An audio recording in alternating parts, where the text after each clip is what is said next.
गर्मी में चुपके से पड़ोसन के एसी में सोने वाला ससुराल। अरे तुम लोग इतनी देरी क्यों कर रही हो? हमें कल सुबह जल्दी उठना है। तुम लोग जल्दी अपना बोरिया बिस्तर लो और चलो। रात के सन्नाटे में रघुनाथ दबे पांव अपने कमरे से बाहर आते हैं और पीछे मुड़कर अपने परिवार की ओर देखते हैं। वो उर्मिला और अर्जुन को इशारे से बुलाते हैं। आ रहे हैं जी, बस ये तकिया ले लो, कहीं कोई आहट ना हो जाए वरना बहू जाग जाएगी। पापा जल्दी चलिए, यहाँ तो पसीने से बुरा हाल है। मुझे तो लगता है हाथ दम ही निकल जाएगा।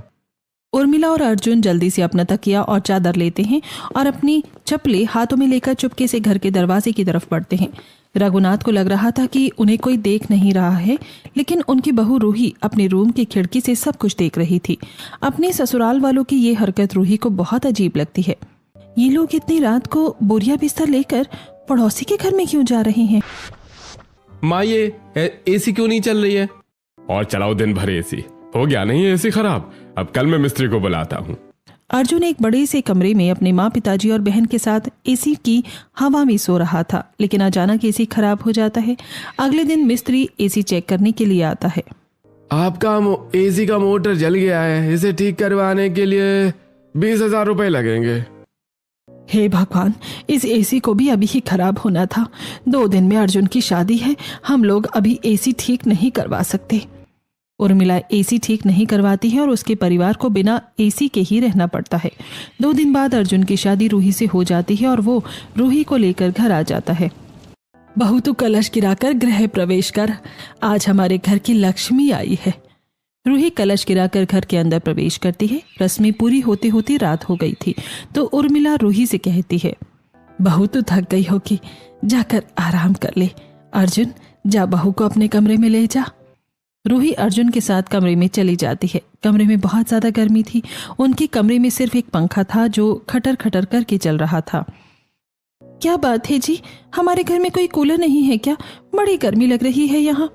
नहीं रूही, हमारे घर में पहले एसी था, लेकिन वो काफी समय से खराब पड़ा है और अभी हमारी शादी होनी थी ना, सारा खर्चा वहाँ हो गया, इसलिए हमने एसी ठीक नहीं करवाया, क्योंकि उसमें खर्चा ज्यादा बताया है। पर इतनी गर्मी में नींद कैसी आएगी? मेरा तो दम घुट रहा है। थोड़ा एडजस्ट करो, धीरे धीरे आदत हो जाएगी। रूही जैसे तैसे सोने की कोशिश करती है। वो बार बार करवटी बदलती है, लेकिन गर्मी और पसीने की वजह से उसे नींद नहीं आ रही थी। काफी कोशिशें करने के बाद रूही सोती है तो सुबह 5 बजे उसकी नींद खुल जाती है। आज मेरी पहली रसोई है, जाकर माँ जी से पूछ लेती हूँ कि उन्हें खाने में क्या पसंद है और आज पहली रसोई में क्या बनाना है। रूही उर्मिला के कमरे की तरफ जाती है। वो धीरे से दरवाजा खटखटाती है, लेकिन अंदर से कोई जवाब नहीं आता है। वो धीरे से दरवाजा खोलकर अंदर झांकती है और हैरान रह जाती है। कमरा बिल्कुल खाली था। कमरे में रघुनाथ और उर्मिला नहीं थे। अरे ये लोग इतनी सुबह सुबह कहाँ चले गए? शायद माँ जी और पिताजी जॉगिंग पर गए होंगे। बुजुर्ग लोग अक्सर सुबह जल्दी उठते हैं। ये सोचकर रूही अपने कमरे में नहाने के लिए चली जाती है। जब वो नहाकर अपने कमरे से बाहर निकलती है तो देखती है कि उसके ससुराल वाले हाथ में तकिया और बिस्तर लेकर घर में घुस रहे हैं। माँ जी, आप ये बोरिया बिस्तर लेकर कहाँ गई थी? मैंने तो सोचा था कि आप जॉगिंग पर गई थी, पर आप लोग नाइट ड्रेस में हैं। वो दरअसल ये है ना बहू। हाँ भाभी, हम लोग तो जॉगिंग करने के लिए ही गए थे, लेकिन हमारी थोड़ी अजीब आदत है। हम लोग नाइट ड्रेस में ही जॉगिंग करते हैं और जब दौड़ते दौड़ते नींद आती है तो पार्क के बेंच पर ही सो जाते हैं। हाँ बहू, ताजी हवा में नींद बहुत अच्छी आती है, इसलिए हम बिस्तर साथ ले जाते हैं। पार्क के बेंच पर सोना, ऐसा मैंने पहली बार सुना है। अरे भाभी, हमारी पुरानी आदत है, आप उतना माइंड मत कीजिए। और सुनिए ना, मुझे कॉलेज के लिए देर हो रही है, मेरा ब्रेकफास्ट जल्दी बना दीजिएगा। हाँ माँ जी, मैं तो आपसे यही पूछने आई थी। बता दीजिए क्या बनाना है, आज मेरी पहली रसोई है। बहू तुझे जो अच्छा लगता है तू वही बना दे, बस मीठे में खीर जरूर बनाना, अर्जुन को बहुत पसंद है। ठीक है माँ जी, मैं अभी बनाती हूँ। रूही रसोई में चली जाती है। वो बहुत ही लगन से खीर, पूड़ी और आलू की सब्जी बनाती है। मसालों की खुशबू पूरे घर में फैल जाती है। थोड़ी देर में रूही सारा खाना डाइनिंग टेबल पर सजा देती है। पूरा परिवार साथ बैठकर खाना खाता है। अर्जुन खीर का पहला चम्मच मुंह में लेते ही खुश हो जाता है। अरे वाह, खीर तो बड़ी टेस्टी बनी है, बिल्कुल वैसी जैसी मुझे पसंद है। रूही, तुमने तो मेरा दिल जीत लिया। हाँ बहू, खाना बहुत अच्छा है, काफी समय बाद इतना अच्छा नाश्ता किया है। मेरी बहू के हाथों में तो जादू है। नाश्ता करने के बाद सब अपने अपने काम पर चले जाते हैं। रूही पूरे दिन घर के काम करती है। वो सफाई करती है, कपड़े धोती है और थोड़ी देर आराम करने के बाद रात के खाने की तैयारी करती है। आज रात के डिनर में मैं सबके लिए बिरयानी बनाती हूँ, सब खुश हो जाएंगे। वो रसोई में बिरयानी बनाने लगती है, लेकिन बिरयानी बनाने में काफी वक्त लग जाता है। रात के 11:30 बज चुके थे, लेकिन खाना अभी तक नहीं बना था। रघुनाथ हॉल में बार बार चक्कर लगा रहे थे। अरे क्या बहू, अभी तक खाना नहीं बना? क्या बना रही है ऐसा 56 भोग? ससुर जी, बस थोड़ा सा वक्त और। मैं आज बिरयानी बना रही हूँ। मैंने सोचा कि आप लोगों को कुछ अलग खिलाती हूँ, और मुझे बिरयानी काफी अच्छी बनानी आती है, इसीलिए थोड़ा वक्त लग गया। क्या जरूरत थी बहू अभी ये सब तामझाम करने की? ये सुबह बना लेती। अब पता नहीं तू कब खाना परोसेगी और कब हम लोग सोने के लिए जाएंगे। रघुनाथ सोने जाने की हड़बड़ी में काफी गुस्सा करने लगता है। अर्जुन अपने पिता के पास आता है और उनके कंधे पर हाथ रखता है। पापा कोई बात नहीं, अब बिरयानी बन रही है तो खा लेंगे, आप शांत हो जाइए। अपने ससुर को सोने के लिए इतना परेशान देखकर रूही को बड़ा अजीब लगता है। पिताजी, आपको सोने की इतनी जल्दी क्यों है? आपको तो खाना खाने के बाद अपने कमरे में ही तो जाना है, सीधा सोने के लिए। फिर आप ऐसे क्यों बोल रही हैं, जैसे आपको कहीं मीलों दूर जाकर सोना है? अरे ठीक है बहू, ज्यादा जुबान मत चला, जाकर फटाफट खाना ला, हमें बहुत नींद आ रही है।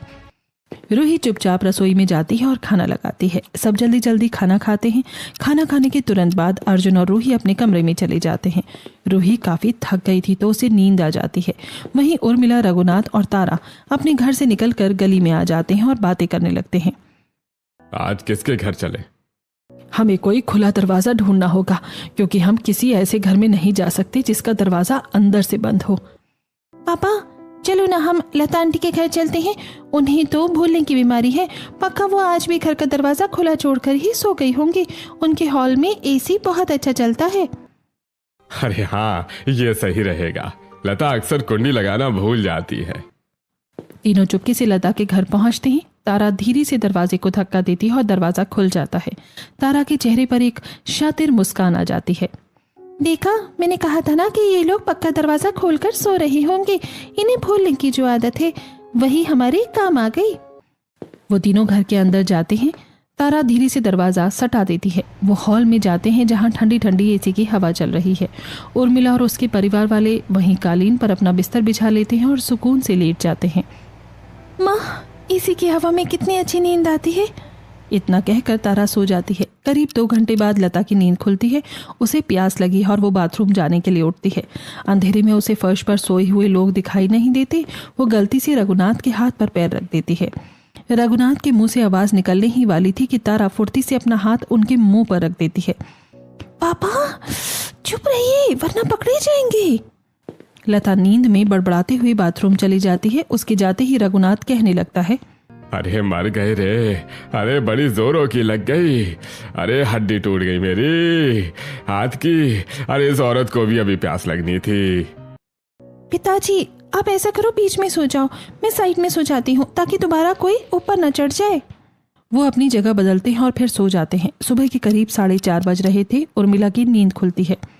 एसी में सोने के लिए हमें क्या क्या करना पड़ता है, कभी हाथ दबाओ, कभी डर डर के रहो। माँ, एसी की ठंडी हवा खानी है तो ये सब तो झेलना ही पड़ेगा। आप चुपचाप सो जाओ, आधा घंटा और है। एक तरफ जहां उर्मिला, रघुनाथ और तारा मजे से सो रहे थे, वहीं दूसरी तरफ अपने घर में अर्जुन की नींद खुल जाती है। उसे भयंकर गर्मी लग रही है और उसका पूरा बदन पसीने से भीग चुका है। वो बिस्तर पर उठकर बैठ जाता है और खुद को हवा करने लगता है। यार, माँ, पिताजी और तारा तो वहाँ आराम से एसी में सो रहे होंगे और मैं यहाँ इस भट्टी जैसे कमरे में पगला रहा हूँ। काश मैं रूही को सब सच बता पाता, पर उसकी नजरों में परिवार की इज्जत गिर जाएगी। गर्मी में परेशान होकर अर्जुन कमरे में यहाँ वहाँ टहलने लगता है। उसकी आहट से रूही की नींद खुल जाती है। क्या हुआ अर्जुन जी, आप इतनी रात को जाग क्यों रहे हैं? तबीयत तो ठीक है ना? हाँ, सब ठीक है, बस वो नींद नहीं आ रही थी गर्मी की वजह से। उमस बहुत है ना आज। वाकई गर्मी तो बहुत है, पर आप सो जाइए, सुबह काम पर भी जाना है। अरे तुम सो जाओ रूही, मैं बस थोड़ी देर में सो जाऊंगा। अगले दिन सुबह ठीक 5 बजने वाले हैं। रघुनाथ, उर्मिला और तारा लता के घर से चुपके चुपके निकलने की कोशिश करते हैं। वो अपना बोरिया बिस्तर समेटते हैं और चुपके से दरवाजे की ओर बढ़ते हैं। रघुनाथ दरवाजा खोलने के लिए कुंडी पर हाथ रखता है, लेकिन हड़बड़ाहट में कुंडी जोर से टकरा जाती है और कड़ की आवाज होती है। अरे कौन है वहाँ? लता की आवाज सुनकर तीनों के पसीने छूट जाते हैं। लता कमरे से बाहर आने लगती है। तभी तारा को अचानक एक आइडिया आता है। वो पीछे मुड़कर बिल्ली की तरह आवाज निकालने लगती है। म्याऊ, म्याऊ, म्याऊ। लता अपनी जगह रुक जाती है और बुदबुदाती है। अरे ये बिल्ली भी ना रात भर उधम मचाती रहती है। मौका मिलते ही तीनों बाहर गली में भाग जाते हैं। वो अपने घर पहुंचकर ऐसे चैन की सांस लेते हैं जैसे कोई बहुत बड़ी जंग जीत ली हो। घर के अंदर घुसते ही वो सीधे अपने अपने कमरों में जाते हैं। आज तो बाल बाल बचे। उस लता की नींद तो बार बार खुल जाती है। हाँ, आज से सावधान रहना होगा। अब थोड़ी देर सो लेते हैं। रघुनाथ की बात सुनकर उर्मिला सो जाती है। ऐसे ही दिन गुजरते हैं। रघुनाथ, उर्मिला और तारा के साथ कभी एक पड़ोसी तो कभी दूसरे पड़ोसी के घर में चुपके से सोने के लिए चले जाते थे। एक रात, सुनो, आज हम मनोज के घर जाएंगे। वहाँ 2 टन का नया एसी लगा है। हवा इतनी ठंडी है कि कंबल ओढ़ना पड़ेगा। पर मनोज का घर तो नया है। उसने बालकनी में लोहे की जाली लगवाई होगी ना? उसकी बालकनी की ऊंचाई कम है। हम पीछे की तरफ से कूद कर जा सकते हैं। और मुझे पता है कि उसकी बालकनी के कांच वाले दरवाजे की कुंडी खराब है। थोड़ा सा जोर लगाने पर वो खुल जाती है। वाह पापा, आपकी जासूसी तो कमाल की है। चलिए फिर आज मनोज भैया के घर की एसी के मजे लेते हैं। रात के 1:30 बजते ही तीनों अपने मिशन पर निकल पड़ते हैं। वो मनोज के घर के पीछे वाली गली में पहुंचते हैं। रघुनाथ पहले बालकनी पर चढ़ता है, फिर तारा। लेकिन जब उर्मिला चढ़ने की कोशिश करती है तो उसका पैर फिसल जाता है और वो धड़ाम से जमीन पर गिरती है। हाय दैया, हाय रे मर गई मैं तो। हाय कमर टूट गई मेरी। माँ चुप हो जाओ, कोई जाग जाएगा तो हमारा पैंट बच जाएगा। जल्दी उठो और ऊपर आओ। बहुत जोर की लगी है, उठा भी नहीं जा रहा। अरे हिम्मत करो उर्मिला, बस थोड़ा सा और। उर्मिला किसी तरह लंगड़ाती हुई बालकनी के अंदर घुसती है। वो मनोज के कमरे में पहुंचते हैं। वहां एसी सच में बहुत जबरदस्त चल रहा था। वो लोग चुपके से बेड के नीचे वाली खाली जगह में जाकर अपना बिस्तर बिछा लेते हैं। रात भर वो मजे से सोते हैं, लेकिन सुबह 5 बजे जब वो दबे पांव वापस निकल रहे होते हैं तो जल्दबाजी में बालकनी का कांच वाला दरवाजा लगाना भूल जाते हैं। आज तो बड़ी अच्छी नींद आई। जब मनोज की नींद खुलती है तो वो बालकनी में आता है और दरवाजे को खुला देखकर चौंक जाता है। अरे ये दरवाजा कैसे खुला? मुझे तो याद है मैंने दरवाजा ठीक से बंद किया था। कहीं कोई चोर तो नहीं आया था? वो अपना सामान चेक करता है पर सब कुछ सही सलामत मिलता है। वो बहुत उलझन में पड़ जाता है। वहीं दूसरी तरफ रघुनाथ और उनके घर वाले अपने घर पहुंचने ही वाले थे कि रास्ते में रतन उन्हें देख लेता है। रतन दूध लेने के लिए निकला था। अरे रघुनाथ जी, आप तीनों इस वक्त यहाँ पे? ये और बोरिया बिस्तर कहाँ लेकर घूम रहे हैं आप लोग? वो अरे रतन भाई, हम लोग सुबह की सैर पर निकले थे। सैर पर? और ये बोरिया बिस्तर लेकर? ये कैसी मॉर्निंग वॉक है भाई? अरे अंकल, ये नई तरह की मॉर्निंग वॉक है। हमें तो ऐसे ही करना पसंद है। हम लोग जब थक जाते हैं तो कहीं भी बेंच पर सो जाते हैं। रतन को ये बात बहुत अजीब लगती है। वो अपना सिर खुजलाते हुए आगे बढ़ जाता है। रघुनाथ अपने परिवार को लेकर घर आ जाता है। अगले कुछ दिन तक यही सिलसिला चलता है। उर्मिला, रघुनाथ और तारा कभी इस पड़ोसी के घर तो कभी उस पड़ोसी के घर अपनी रात गुजारते। एक रात गर्मी बहुत ज्यादा थी। अरे सुनो, आज हम विमला के घर जाएंगे। उसके पति शहर से बाहर गए हैं और वो अकेली है। वो अपने बेडरूम में सोती है, लेकिन हॉल में उसने नया इन्वर्टर एसी लगवाया है जो बिजली कटने पर भी चलता है। अरे वाह, ये तो बहुत ही बढ़िया है। बिजली जाए या रहे, हमें तो ठंडी हवा मिलेगी। और विमला आंटी तो रात को गहरी नींद में सोती हैं। उन्हें तो बम फटने की भी आवाज नहीं आती। रात के करीब 2 बजे तीनों अपना तामझाम लेकर विमला के घर चले जाते हैं। विमला का घर गलियारे में आखिर में था। रघुनाथ ने खिड़की की ग्रिल के बीच से हाथ डालकर कुंडी खोल दी और तीनों घर के अंदर आ गए। क्या सुकून है। मेरा तो मन कर रहा है कि यहीं हमेशा के लिए बस जाऊं। माँ जल्दी बिस्तर लगवाओ, वरना सुबह जल्दी उठना भी है ना। उर्मिला जल्दी से बिस्तर लगाती है और तीनों गहरी नींद में सो जाते हैं। सुबह के 4:30 बज रहे थे। बाहर हल्का उजाला हो गया था। अचानक विमला की नींद खुल गई। अरे आज इतनी जल्दी नींद क्यों खुल गई? और ये रसोई में क्या खटपट हो रही है? शायद चूहा होगा। पर छोड़ो, आज जल्दी उठ ही गई हूँ तो नाश्ता बना लेती हूँ। वैसे भी आज बहुत काम है। विमला अपनी रसोई में जाकर बर्तन धोने लगती है। बर्तनों की खनक सुनकर उर्मिला और तारा की नींद खुल गई और उसके कान खड़े हो गए। रघुनाथ जी, ओ रघुनाथ जी, उठिए, लगता है विमला उठ गई है। अरे सोने दो उर्मिला, अभी तो बहुत अंधेरा है। पापा जल्दी उठिए, विमला आंटी रसोई में है, वो बर्तन धो रही है। तारा की बात सुनकर रघुनाथ की नींद उड़ गई। तीनों के हाथ पांव फूल गए। अफरा तफरी का माहौल हो गया। तीनों अंधेरे में ही अपना बिस्तर समेटने लगे। जल्दी करो, अगर उसने देख लिया तो अनर्थ हो जाएगा। घबराहट में तीनों एक दूसरे से टकरा गए। रघुनाथ का पैर उर्मिला के बिस्तर में फंस गए और वो लड़खड़ा कर सोफे से टकरा गया। धम्म की आवाज हुई। कौन है? कौन है हॉल में? शांत हो जाइए। सब लोग अपने जूते चप्पल हाथ में उठाओ और दबे पांव निकलो। फूंक फूंक कर चलो, आवाज बिल्कुल नहीं होनी चाहिए। वो तीनों धीरे धीरे दबे पैर चुपके से अपनी सांस रोक कर दरवाजे की तरफ बढ़े। विमला टॉर्च ढूंढ रही थी। जैसे ही वो हॉल में आई, रघुनाथ और बाकी लोग दरवाजे से बाहर निकल चुके थे, लेकिन जल्दबाजी में तारा के कान की एक सोने की बाली वहीं नीचे गिर गई, जिसका उसे पता ही नहीं चला। विमला ने हॉल की लाइट जलाई। यहाँ तो कोई नहीं है, पर मुझे पक्का यकीन है कि कोई था यहाँ। दरवाजे की कुंडी भी खुली है। विमला ने पूरे घर की जांच की। अचानक उसकी नजर नीचे चमकती हुई एक चीज पर पड़ी। उसने झुककर उसे उठाया। वो एक सोने की बाली थी। ये बाली? ये तो मेरी नहीं है, और इस घर में मेरे और मेरे पति के अलावा कोई आता ही नहीं है। क्या मेरे पति का किसी और के साथ चक्कर चल रहा है? क्या वो अपनी किसी दोस्त को यहाँ लेकर आते थे जब मैं सो रही होती हूँ? तो विमला को अपने पति पर शक हो गया था। उसने तुरंत अपने पति को फोन लगाया और झगड़ना शुरू कर दिया। उधर रघुनाथ के घर में मातम छाया हुआ था। माँ, मेरी बाली नहीं मिल रही, शायद कहीं गिर गई। मैंने कहा था ना कि ये सब जोखिम भरा है। अब अगर विमला को पता चल गया कि ये तुम्हारी बाली है तो वो हमें कच्चा चबा जाएगी। अरे अब जो हो गया सो हो गया, कुछ दिन शांत बैठो। अगले दिन शाम को मोहल्ले के चौराहे पर लोग जमा थे। मनोज, रतन और विमला आपस में बातें कर रहे थे। सभी को शक था कि रोज रात को कोई उनके घर में घुसता है।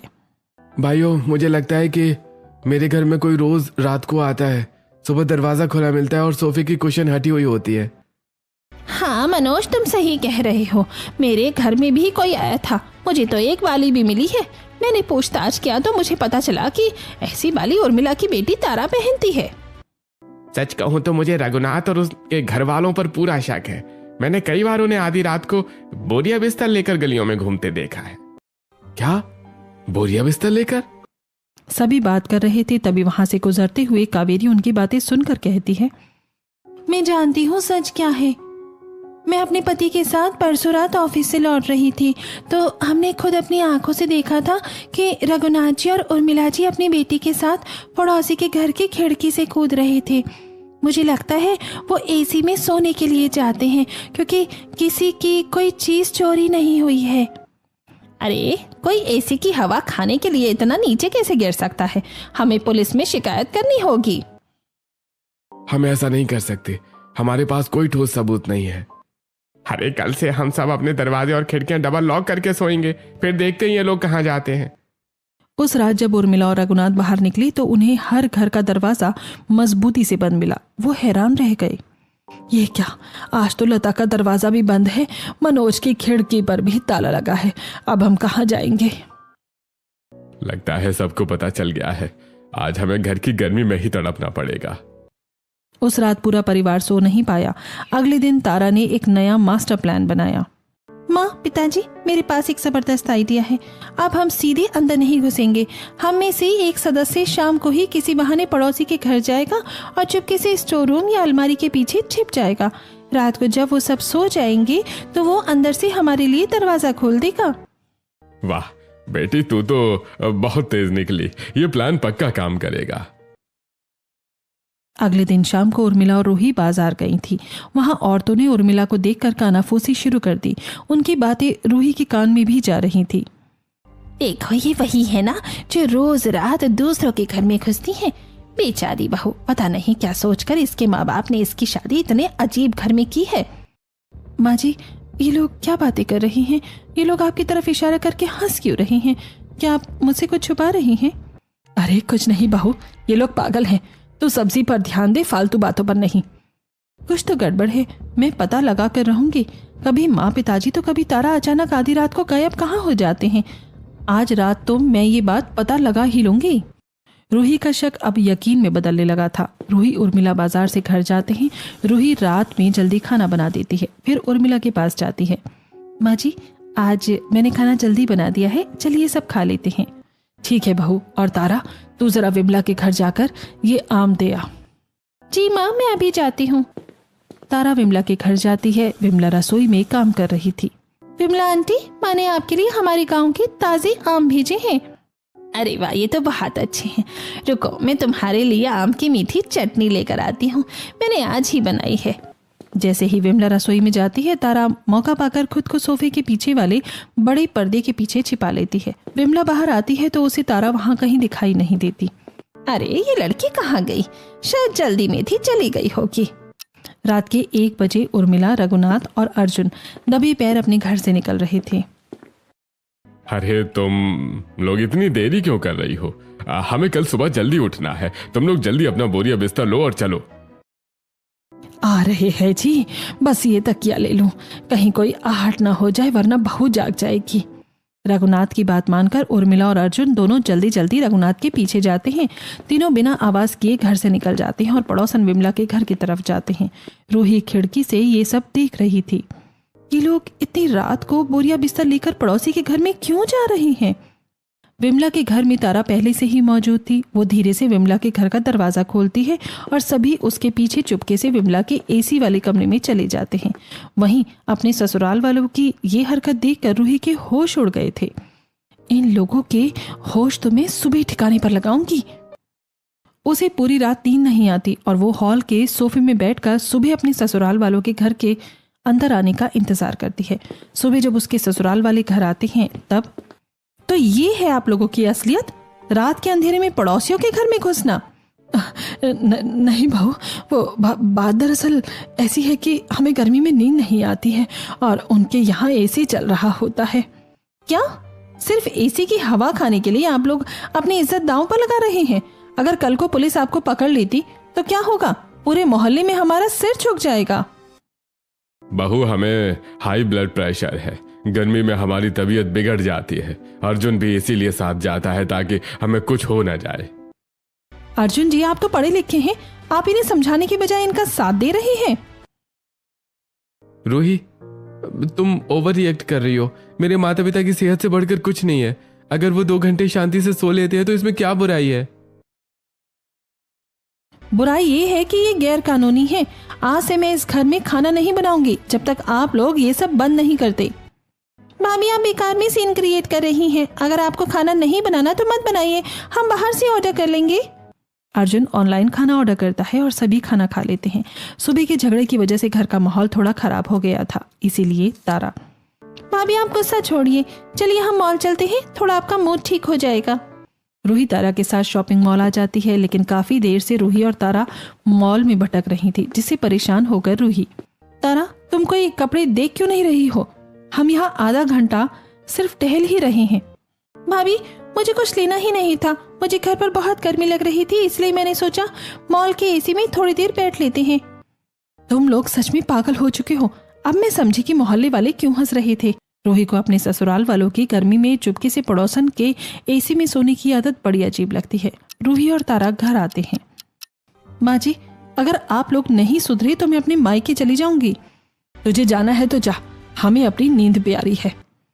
रूही को लगा था कि ये मायके की धमकी सुनकर उसके ससुराल वाले मान जाएंगे, लेकिन उन्होंने उसकी बात नहीं मानी। मोहल्ले के लोग अब काफी सतर्क हो गए थे। वो अपने घर के खिड़की दरवाजे को अच्छे से बंद करते हैं ताकि उनके पड़ोसी चुपके से उनके घर में सोने के लिए ना आ जाए, जिस वजह से उर्मिला और उसके परिवार को गर्मी में सोना पड़ता है।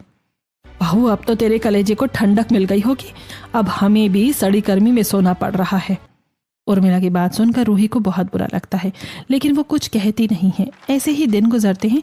मोहल्ले में एक नया कपल रहने आया था, युवराज और पूनम। वो अमेरिका की किसी कंपनी में काम करते थे। उर्मिला ने तुरंत उनसे दोस्ती कर ली। पूनम बेटी, तुम्हारी आंखों के नीचे इतने डार्क सर्कल्स क्यों हैं? क्या तुम ठीक से सोती नहीं हो? आंटी, हमारी नाइट शिफ्ट होती है। हम लोग रात भर काम करते हैं और हमारे 2 डॉग्स हॉल में रहते हैं। डॉग्स के लिए हम पूरी रात एसी चालू रखते हैं। पूनम की बात सुनकर उर्मिला की आंखों में चमक आ जाती है। वो घर आकर ये बात सबको बताती है। मिल गया नया ठिकाना। युवराज के घर में कुत्ते रहते हैं और उनके लिए भी एसी चलता है। मैंने तो अब कुत्तों से दोस्ती कर ली है। वे अब मुझे देखकर नहीं भौंकेंगे। माँ जी, कुत्तों के साथ सोना बस अब यही रह गया था क्या? उर्मिला रूही की एक नहीं सुनती। रात को उर्मिला अपने दोनों बच्चे और पति के साथ खिड़की के रास्ते युवराज के घर में घुस जाती है। कुत्ते उर्मिला को देखकर पूंछ हिलाने लगते हैं।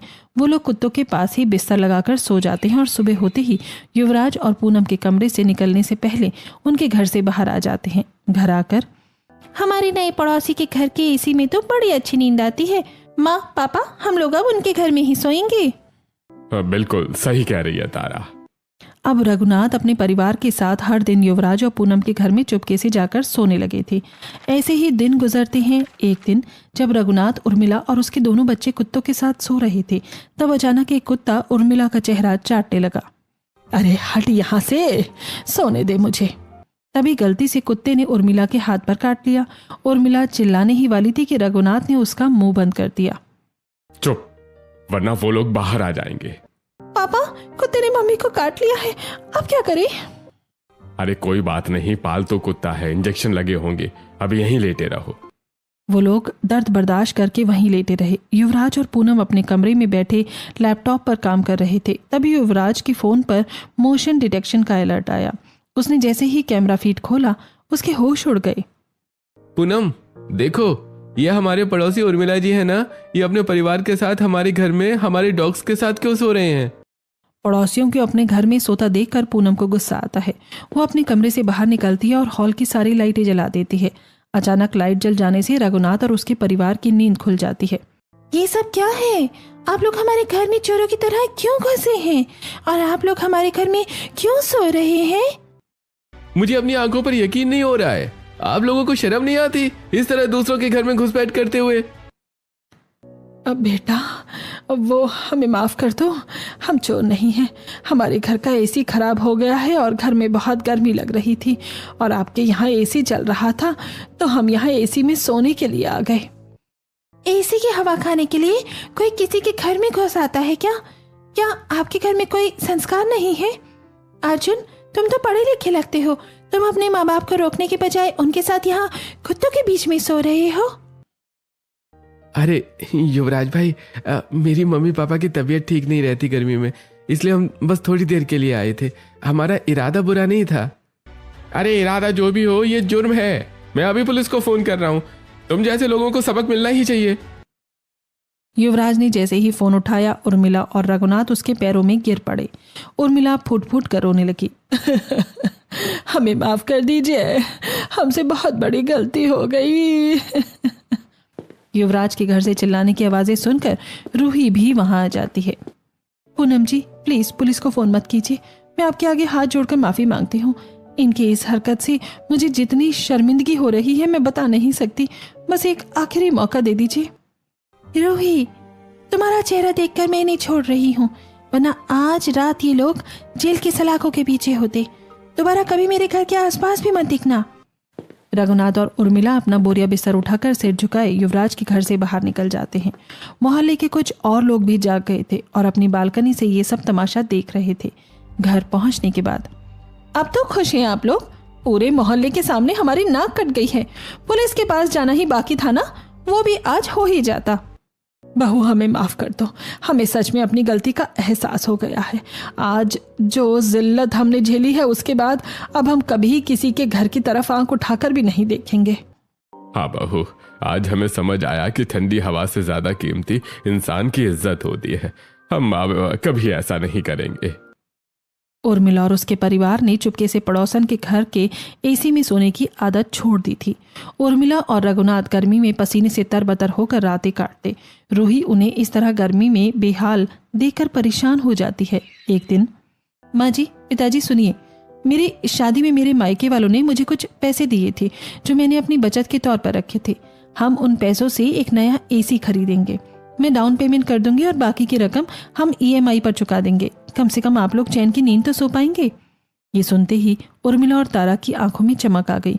उर्मिला ने दौड़कर रूही को गले लगा लिया। बहू, तू तो सच में साक्षात लक्ष्मी है। हमने तुझे इतना बुरा भला कहा, फिर भी तू हमारे बारे में सोच रही है। एसी खरीदने के लिए पूरा परिवार एक बड़े से शोरूम में जाता है। शोरूम पहुंचते ही तारा की खुशी का ठिकाना नहीं रहा। वो एक एक एसी के सामने जाकर खड़ी हो जाती है और उसकी हवा महसूस करने लगती है। वाह भाभी, इस वाले एसी की हवा तो बिल्कुल वैसी ही है जैसी मनोज भैया के घर में थी। क्या हम थोड़ी देर यहीं रुक सकते हैं? तारा, फिर वही आदत। हम यहाँ एसी खरीदने आए हैं, मुफ्त की हवा खाने नहीं। जल्दी से एक मॉडल पसंद करो। हाँ, ये वाला ठीक लग रहा है। इसकी कूलिंग बहुत फास्ट है। रूही एसी खरीदकर अपने ससुराल वालों के साथ घर आ जाती है। शाम तक घर में एसी लग जाता है। जैसे ही मिस्त्री एसी चालू करता है, पूरे कमरे में ठंडी हवा फैल जाती है। एसी की ठंडी हवा में उर्मिला अपनी आंखें बंद कर लेती है और गहरी सांस लेकर कहती है, अब आई ना जान में जान। अब ना किसी का कुत्ता काटेगा और ना किसी की बाली गिरेगी, और ना ही अब हमें किसी के घर में चोरों की तरह घुसना पड़ेगा। रूही, तुम्हारा बहुत बहुत शुक्रिया। तुमने इस परिवार की इज्जत भी बचा ली और हमें गर्मी से बचा लिया। इस तरह उर्मिला और उसके परिवार की आदत हमेशा के लिए छूट गई। पूरा परिवार एक साथ हॉल में बैठता है और ठंडी हवा का मजा लेते हुए खुशी से हंसने लगते हैं।